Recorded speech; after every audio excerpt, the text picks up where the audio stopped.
sintonía. Esta mañana Margarita Ríos Farjat, la directora del Sistema de Administración Tributaria, el SAT, dijo lo siguiente respecto a señalamientos periodísticos de que se habían condonado y perdonado impuestos a grupos incluso delincuenciales. Escuchemos. Nosotros no hemos condonado impuestos, no hemos perdonado los impuestos a nadie. Lo que se hace es simplemente una obediencia al Código Fiscal de la Federación que nos indica precisamente en qué casos, en el 146A del Código Fiscal de la Federación, tenemos la obligación de estar constantemente revisando la cartera. Precisamente está en la línea Margarita Ríos Farjat, la directora del SAT, a quien agradezco la oportunidad de estar en comunicación. Margarita, buenas tardes. Julio, buenas tardes, ¿cómo estás? Gracias por el espacio, Al contrario, Margarita, muy amable en poder platicar justamente en un día como hoy, en el cual pues se ha dicho que no es cierta la información de que se había perdonado dinero, cancelación de créditos a empresas, entre otras, inclusive a personas relacionadas con delitos del crimen organizado. Ya se ha explicado, pero pues exactamente qué es lo que sucede, cuál es la realidad de todo este tema, Margarita. Mira, Julio, nosotros vemos nuestro trabajo de manera muy responsable. Todos los que trabajamos aquí en el Servicio de Administración Tributaria, pues tratamos de hacer un trabajo sensato y muy responsable, y eso incluye pues el manejo del lenguaje. Si nosotros tenemos que el Código Fiscal marca condonaciones, cancelaciones, descuentos, no hay ninguna palabra como perdón. Entonces, esa palabra cuando estamos nosotros cancelando, que es nada más depurando cartera cobrable que inmediata para nosotros, pues se me hace que puede generarse se presta muchas malas interpretaciones por parte de la sociedad que no se lo merece, porque la verdad es que pues nosotros trabajamos al servicio de, ¿no? Aquí nosotros muy claro, nosotros no condonamos impuestos. El presidente no ha continuado con la práctica que se llevaba a cabo en las leyes de ingresos de hacer condonaciones masivas. Es muy respetuoso y nosotros compartimos esa filosofía en el sentido de pues que todos somos parejos ante la ley. Eso por una parte, y por otra, el Código Fiscal ordena una serie de beneficios a quienes se retrasan en el pago de sus impuestos y se ponen al corriente, y es cuando vienen, por ejemplo, los descuentos en las multas o en los recargos, pero nunca en un descuento o una condonación en un impuesto, o sea, no es por ahí. Y lo que hacemos nosotros adicionalmente es que son tres cosas poquito diferentes, un poquito técnicas, pero lo que no tiene mayor ciencia. Y la otra es la cancelación. Tenemos como 1,5 millones de créditos por cobrar. No todos son en realidad cobrables. Entonces nosotros mantenemos eso, vamos a estar informando mal al legislativo, mal a la Secretaría de Hacienda y mal a la sociedad respecto a una visión de qué es lo que realmente podemos cobrar. Entonces nosotros, por orden del Código Fiscal, no es como que se nos ocurrió hacer una depuración, por orden del Código Fiscal empezamos a revisar qué es lo que es incosteable, y lo que para nosotros es insolvente. Para nosotros es insolvente una persona que no le podemos ejecutar un crédito fiscal, aunque pueda tener bienes en otra parte. Si no tenemos cómo ejecutárselos, para nosotros es insolvente. Entonces, y eso es una orden del Código Fiscal. Si nosotros también, aparte todos los créditos fiscales deben llevar una culminación, o ejecutamos el crédito fiscal o lo tenemos que cancelar. Es una orden del Código Fiscal. Entonces, precisamente para mantener la cartera o mantener el espectro saneado, ¿no? Que tengo 5 pesos que puedo cobrar y esos 5 pesos son factibles. Ya poder generar y dirigir mis estrategias y pues digo, todo el mundo razonamos así, ¿no? Sobre lo factible tú diriges o planeas tus acciones. Lo mismo las instituciones, ¿no? Entonces, sobre eso también planear y hacer y estimados y una serie de cosas, ¿no? Si mantienes ahí metidos temas que no puedes cobrar, pero que no los quieres quitar porque se va a ver raro, pues ahí hay una situación muy complicada y un poco perversa, ¿no? Pues en el sentido que se pervierte la naturaleza de tener una cartera por cobrar. Precisamente atendiendo a eso es que el 146A del Código Fiscal de la Federación prevé esto. Ahora hay otra cosa, no es que los funcionarios decidan, el artículo es muy claro, cuando es insolvente no hay bienes, no hay manera de ejecutar el crédito. ¿Y quién te revisa? Bueno, ahí tenemos una Administración General de Evaluación, tenemos un órgano interno de control y lo más importante, la Auditoría Superior de la Federación. Y además, si no lo hacemos es, oye, a ver qué está pasando, cóbralo. es que no puedo, pues entonces cancélalo. No estás haciendo ni una cosa ni la otra, estás siendo negligente con tu trabajo, claro. ¿no? Margarita, y en esos 5 pesos hipotéticos de los que estamos hablando, esos 5 pesos que ya no van a entrar a la masa del dinero disponible para obras y servicios del gobierno federal, porque esos 5 pesos se declararon incobrables. ¿Ha habido en esa masa de los 5 pesos alguna tendencia constante para adulterar o dejar mal armadas las cosas para que sean beneficiados personajes de este universo del 1.5 millones de créditos fiscales incobrables de los que hablas?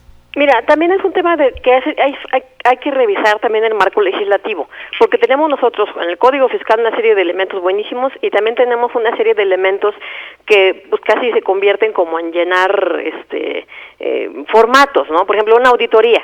Terminas toda la auditoría, pero desde el principio te estás dando cuenta que no va a haber ni dónde cobrarla. La terminas toda y la pasas luego a recaudación como un crédito fiscal cobrable. Pues tú mismo viste que no había cómo. Entonces, pues hay que hacer un ajuste en el marco normativo. Y además, a veces no había cómo. Muchas veces los defraudadores, pues no es como que de un día para otro se llevaron el dinero, realizaron toda la operación viendo de qué manera se sustraían al marco jurídico. Claro. Entonces no es como que nosotros, primero podemos llegar tarde, pero no porque nuestro actuar administrativo sea tardío, sino por todo lo que legalmente tenemos que hacer antes, que la auditoría y una serie de procesos de tiempo y forma, garantías y demás, sino que llegamos tarde por el propio diseño normativo. O sea, nosotros idealmente deberíamos ir más sobre in infraganti las cosas. ¿Y qué pasa cuando es tan largo así? Pues que los que quieren evadirse de la ley ya saben de qué manera pueden hacerlo. Entonces, esos 5 pesos que no puedes cobrar, muy probablemente no se has podido cobrar nunca, porque desde siempre hubieran estado abstraídos. Ahora, nosotros tratamos de no ver, para no personalizar y hacer nuestro trabajo sensatamente, vemos nosotros RFCs. O sea, si corresponden a tal o cual persona, pues bueno, qué bueno que por transparencia todo esto se publica. O sea, todo eso lo tenemos ahí y además se publica precisamente por un ánimo de transparencia y segundo, porque si alguien sabe, oye, es que tienen ahí registrado Juan Pérez, pero Juan Pérez tiene tal negocio y tiene tal otra cosa, en el momento que nosotros sepamos que tiene un bien, esa cancelación queda sin efectos. O sea, en ese momento, la cancelación es como ponerlo en stand-by para poder dedicarnos a lo que podemos recaudar, pero si alguien dice, oye, fíjate que se movió en el sistema financiero, fíjate que consiguió, fíjate que compró, que hizo, que esto, que el otro, en ese momento lo volvemos a meter a los créditos por cobrar, que es una cosa que no se puede hacer con las condonaciones, ahí se acabó, ahí ya la persona no podemos volver sobre ella. Ahora, también en el tema de las cancelaciones, este gobierno implementó cosas pues que no existían antes, y una de ellas es, cuando vamos a cancelar, le avisamos a la Unidad de Inteligencia Financiera todo lo que estamos cancelando. ¿Para qué? Para que las personas que son precisamente a quienes se les está cancelando el crédito, si se vuelven a mover dentro del sistema financiero, nos llegue una alerta, nos avisen, nos volvamos nosotros a poner que sí se puede cobrar y le demos el seguimiento que debe de ser. Es que ese es el punto, la posibilidad de que alguien cierre y se declare en quiebra o incobrable en una firma o una razón comercial, pero luego siga abriendo otras. Eso es especialidad de quienes arman estos tinglados de evasión o de... No, bueno, te está yendo por el lado decente, Julio. Ajá. O sea, porque también simplemente se van, simplemente no están. Es más, simplemente quizás nunca estuvieron. O sea, por eso típica historia de alguien que te vende unos contratos millonarios de miles de cosas, llegas al lugar y Jesús deja van, perdóname, claro. una cosa que no te explicas, ¿no? Claro. Eso definitivamente es una evasión fiscal. Pero en este caso, digamos que ya nos bailaron con ese 1.5 millones de créditos incobrables. Mira, yo tendría esperanzas, son como quiera, pues depende cuándo se haya afincado el crédito fiscal, pues tenemos los 5 años de la caducidad de nuestra área, pero yo tendría esperanza de que, bueno, porque muchas veces sí sucede, sucede que de repente la persona tiene un vehículo, tal otro, luego regresas a la cartera cobrable, ¿no? Eso es simplemente tenemos que ir depurando, y como quiera, es que también habrá que ver qué se recibió en la cartera. Entonces es cobrable. No, la verdad tenemos nosotros serias dudas. Ese 1.500.000 de créditos ya no cobrables y que No, están en la cartera de créditos fiscales. En la cartera de créditos fiscales. No es que estén no cobrables, de ahí tendríamos nosotros que seguir separando cuáles no, hacer como una separación como cuando revisaban las abuelitas o las mamás o tú mismo, ¿no? El arroz, ¿no? Que vas a sacar, o los frijoles, sacar las piedritas, pues perdóname por la comparación, pero es un poquito así, es ¿no? Bueno, sí. Es justamente eso. Pero ese 1.500.000 de créditos ¿están en mora o están en tiempo para sus pagos? Muchos ahí es la cartera global. Muchos de eso está en mora, mucho de eso está en tiempo, mucho de eso no se va a poder cobrar, etcétera, ¿no? O sea, es como que nuestro grueso de ¿Y tienes una estimación de cuántos van a ser los prietitos en el arroz? ¿Cuántos van a ser los no cobrables? No tendría el dato exacto, pero sí sería una cosa un poco pesimista porque parece que no se limpiaba mucho la cartera, ¿no? ¿Por qué? Porque se hace un escándalo cada que se revisa, entonces como que preferimos no entrarle un poquito a lo que tenemos que hacer conforme a nuestro marco legal, porque como se va a ver mal o va a haber lecturas inadecuadas y demás, pues entonces ¿qué sucede? Pues que sigues teniendo créditos y créditos que en realidad no vas a poder cobrar y se engaña a uno, se engaña a la gente, se engañan las instituciones, no tienes en realidad los datos sensatos, duros y demás que te permitan planear, se vuelve complicado. Pero podemos pensar que cuando menos la mitad de esos créditos van a ser incobrables. Probablemente sí. Probablemente más, probablemente pero menos. Probablemente, pero es que no quisiera darte no quisiera especular y darte una cifra, porque además pues son esos, porque se generaría malas interpretaciones, ¿no? Si es mucho, poco y demás. No, nosotros hacemos lo que dice el código y además como quiera los créditos se siguen fincando, cada día se crean nuevos créditos, ¿no? Porque pues así la sociedad se mueve, gasta, y nosotros llegamos, fiscalizamos y demás, ¿no?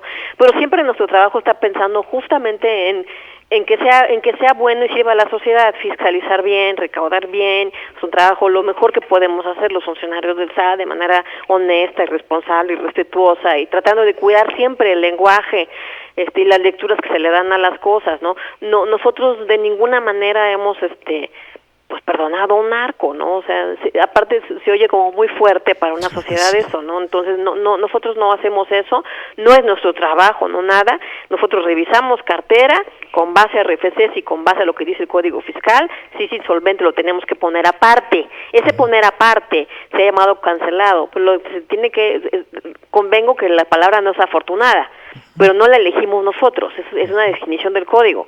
Nosotros hemos tratado de impulsar una nueva terminología para eso, una depuración de cartera, algo por el estilo, ¿me explico? Algo más que suene menos agresivo. ¿Te ha impactado en lo general lo que has visto, conocido, los entretelones, las entrañas en el SAT? ¿Te ha impactado, Margarita? Sí, la verdad sí, Julio, porque, o sea, nunca he sido una persona que se considere inocente o ingenua. Sí he sido entusiasta y creo en cosas y eso me mueve, pero nunca pensé que yo fuera ingenua o inocente respecto a cosas. Sí, efectivamente, aquí vemos los patios traseros y las personas colgamos en los tendederos y todo eso, pero sí ha impactado, ¿sabes qué? El volumen, que hasta dónde puede llegar, por ejemplo, el tema de factureros, o sea, eso es inverosímil.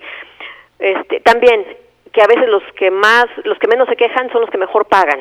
Los que más miedo tienen son los con los que menos tendrían por qué tenerlo. La percepción de riesgo está mal. Y te lo digo también precisamente desde el enfoque que me das, ¿no? Los que más se quejan a veces son los que están un poquito más desordenados, ¿no? O sea, hay cosas muy reveladoras, desgraciadamente, o qué bueno que no podemos socializarlas, pero realmente sí es fuera muy desalentador nuestro trabajo por el volumen de cosas que vemos, si no fuera porque este país se sostiene por los cumplidos. Al final del día siempre somos más los cumplidos, Julio. O sea, los que hacemos bien lo que se espera de nosotros. Los que más ganan, los que mucho más ganan, ¿son los que menos pagan? Mira, ahí podríamos caer en generalizaciones. Hay muchos grandes contribuyentes muy responsables y ciertamente son motor de la economía. Hay muchos contribuyentes chiquitos que no quieren de ninguna manera estar en la formalidad fiscal. Entonces te encuentras de las dos perspectivas, ¿no? Pero sí hay cosas que ajustar, para hablar realmente de una justicia tributaria, que es lo que nos mueve aquí, una justicia constitucional y tributaria. Pues sí hay mucho que hacer y ciertamente el uso del lenguaje es lo primero, recordar los valores fiscales y constitucionales de México es otro, porque luego nuestra legislación fiscal es tan complicada que se nos olvida que tiene pilares. Precisamente en rescatar esos pilares fue que el 11 de septiembre sacamos este tema de los 10 puntos de un buen mexicano en materia fiscal, y que fue suscrito por todas las cúpulas empresariales con un compromiso moral de difundirlo entre todos sus agremiados, que al ser agremiados pues se entiende que son formales, pero todos tienen conocidos o todos saben problemáticas, y es como recordar siempre los valores, no nada más ser formales, es los valores del Código Fiscal, ¿no? Entonces hay que retomar, hay que partir de ahí y interesarnos también como contribuyentes un poquito en de qué tratan las cosas, pero interesarnos de manera directa. Métanse a la página del SAT, busquen cita con la autoridad fiscal de su desconcentrada, búsquenos a nosotros, acercarse a nosotros mismos, lo que nosotros vemos, decimos, comunicamos y demás, ¿no? Siempre vamos a tener la puerta abierta, porque nosotros pues tenemos que mantener una doble cara, ¿no? La cara dura al evasor y la cara amable de acompañamiento al contribuyente cumplido, ¿no? Es parte de nuestra obligación y es más, es la parte más bonita y la parte que más quizá nos gusta hacer, ¿no? Ayudar al contribuyente cumplido a que sea cumplido, o sea, es una parte muy muy bonita y ¿sabes qué? Da muchas satisfacciones además. Sí. Margarita Ríos Farjat, abogada, directora del Sistema de Administración Tributaria. ¿Sigues escribiendo poesía? Ay, Julio, me encantaría, pero la verdad es que leo mucho esquemas de investigación, cancelación de deudos, factureros que no tienen nada de poético, etcétera, etcétera. No, pero o sea, sí reflexiono mucho en términos de, o sea, la poesía nunca se va de ti, porque lo que es una reflexión constante y filosófica de qué haces, para qué lo haces. En ese sentido es un gran herramienta en mi vida, y sí me da un poquito de pena que personalicemos para hablar de eso, preferiría que no, porque pues, estoy robando tiempo de lo que podría comunicar, y que a lo mejor lo más importante es recordarle a la gente que nosotros nos regimos por la Constitución y por el México que queremos en términos de justicia fiscal. Esta, aunque no sea un juzgado, es una institución que puede impartir justicia de momento que hace excepciones o no hace excepciones, se dedica o no se dedica. Entonces necesitamos recordar los valores de eso, ¿no? Bien. Pues Margarita, muchas gracias por esta oportunidad de esclarecer el mundo siempre difícil y complicado del tecnicismo, de los procesamientos, pues de un mundo tan delicado como es el del pago de los impuestos y de las acciones del gobierno para tener dinero para poder utilizarlo en sus programas y proyectos. Gracias, Margarita. Al contrario, Julio, mil gracias, te mando un abrazo y saludos a tu auditorio. Gracias, muy amable. Hasta luego. Bueno, pues Margarita Ríos Farjat tiene razón.